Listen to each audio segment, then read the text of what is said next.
হেই, কি অবস্থা সবার? কেমন আছেন? আজকে কথা বলবো আসলে তুফান সিনেমা নিয়ে। তুফান সিনেমার টিজার সম্প্রতি মুক্তি পেয়েছে। তো এই টিজারটা নিয়ে আসলে অনেকেরই চুলকানি সৃষ্টি হয়েছে।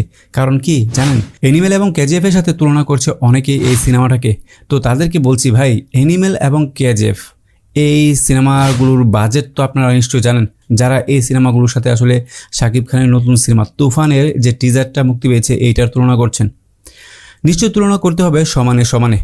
যেখানে বাজেটের এত তারতম্য, সেখানে আপনাদের মাথায় কিভাবে আসে যে এটার সাথে এটার তুলনা? হ্যাঁ, হতে পারে সিনেমার যে অনেকগুলো প্লট অথবা যে ভাইব অনেকটা কেজিএফ অথবা এনিমেলের ধাঁচে করা হয়েছে। আপনাদেরকে কিন্তু পরিচালক আগেই বলেছে, আপনারা আসলে বলিউড অথবা সাউথ ইন্ডিয়ান সিনেমা দেখে আসলে যেভাবে আক্ষেপ করেন, বাংলা সিনেমা কি আসলে ওই লেভেলে হবে না?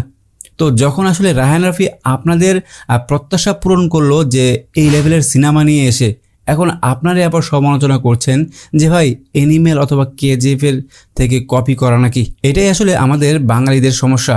দেখেন, ভালোকে ভালো বলতে পারি না, আর যদিও কেউ ভালো করে ফেলে তো সেইখানে কেউ না কেউ আঙ্গুল ঢুকিয়ে দেবে। তো সেইখান থেকে তুফান সিনেমার টিজারটা যেখানে সর্বমহলে এত এত প্রশংসা করাচ্ছে, এবং এমন কেউ ইউটিউবার নেই যে এইটার যারা সিনেমা নিয়ে কাজ করে আর কি এটার পজিটিভ রিভিউ দেয়নি। ইউটিউবারদেরকেও দেখলাম তারা আসলে এই টিজার দেখার পর নিজেদেরকে সাকিবিয়ান হিসেবেও পরিচয় দিতে গর্ববোধ করছে। তো ভাই, এটা কি এমনি এমনি হয়ে গেছে? শাকিব খানের তুফান সিনেমা দেখে অনেকে আসলে বলছেন যে কেজিএফ তো দেখেছি, আবার দ্বিতীয়বার নতুন করে কেজিএফ দেখার কি আছে। অনেকে বলছে এনিমেলের যে স্টান্ট ওইটা তো দেখেছি, এখানে নতুন করে আর কি দেখবো? এইটা নাকি বাংলা সিনেমার জন্য ভরাডুবি হবে। তো ভাই, আপনাদেরকে বলছি, আপনারা একটা গল্প লিখেন, আপনারা একটা ছবি নির্মাণে আসেন। যারা আসলে এরকম বলছেন, একটা কেজিএফ একটা এনিমেল এইটার বাজেট হচ্ছে 100 কোটি টাকার উপরে, আর এই তুফান সিনেমার বাজেট হচ্ছে সর্বোচ্চ মেবি 10 থেকে 12 কোটি টাকা।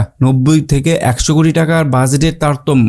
এখানে আপনি কিভাবে ওই লেভেলে আশা করেন? তাও আপনার বাংলা সিনেমাতে এরকম একটা করতে পেরেছে শাকিব খান এবং রায়হান রাফি।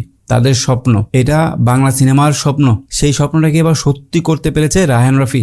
তো সেখান থেকে এটাই বলবো, আসলে এই সিনেমার টিজার নিয়ে আসলে যারা দ্বিমত পোষণ করছেন এবং যারা আসলে বিভিন্নভাবে খুঁটিয়ে খুঁটিয়ে আসলে সমালোচনা ধরার চেষ্টা করছেন, তুফান সিনেমার টিজার নিয়ে যাদের অনেক অনেক বেশি প্রত্যাশা, তাদের প্রত্যাশা আমার মনে হয় ফুলফিল করতে পেরেছে। এবং যাদের করতে পারেনি, তাদের বাংলা সিনেমা যত উপরেই যাক না কেন এবং যেভাবেই নির্মাণ করা হোক না কেন, তাদের কাজই হচ্ছে এবং নেগেটিভ কিছু বের করা। ভালোকে ভালো বলার প্রচেষ্টা তাদের মধ্যে নেই, এবং কোনো সিনেমার ভালো প্রশংসা করবে যে এটাও তাদের মধ্যে নেই, এবং এরকম কিছু থাকবে। তাদের জন্য আসলে আজকে ভালোদের কদর করা হচ্ছে।